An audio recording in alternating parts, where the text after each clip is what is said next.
지 혼란스러워집니다. 이런 상황들의 공통점은 AI가 고장난 게 아니라는 겁니다. 원래 그렇게 설계되어 있다는 걸 모르고 쓰다가 뒤통수를 맞는 겁니다. 그럼 이걸 어떻게 관리해야 할까요? 답은 간단합니다. 용도에 맞게 온도를 다르게 설정하면 됩니다.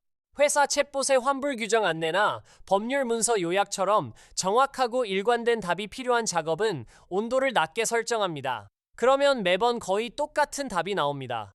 반대로 마케팅 문구 아이디어를 여러 개 뽑아보거나 브레인스토밍을 할 때는 온도를 높게 설정합니다. 그러면 매번 다양한 답을 받을 수 있습니다. 하나의 AI 도구 안에서도 작업의 성격에 따라 이 다이얼을 다르게 돌려야 한다는 겁니다. 그럼 왜 이게 실제로 효과가 있는 걸까요? 이유는 명확합니다. 온도는 AI가 다음 단어를 뽑을 때 확률 분포를 얼마나 평평하게 만드는지를 조절하는 값이기 때문입니다.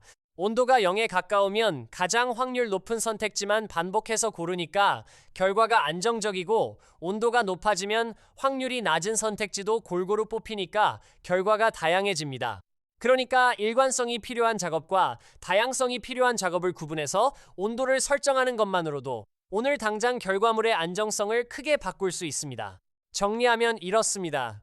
어제와 오늘 AI 답이 다른 이유는 AI가 변덕스러워서가 아니라 원래 확률적으로 답을 고르도록 설계되어 있기 때문입니다. 결국 이 문제는 AI를 못 믿을 도구로 볼 게 아니라 다이얼 하나 제대로 맞추지 않고 쓴 우리 잘못이라는 겁니다. 오늘 영상 도움이 되셨다면 좋아요와 구독 부탁드립니다. 그리고 댓글로 알려주세요. 여러분 회사에서 AI 때문에 겪은 가장 황당한 일관성 문제는 무엇이었나요? 댓글 남겨주시면 다음 영상 주제로 다뤄보겠습니다. 시청해주셔서 감사합니다.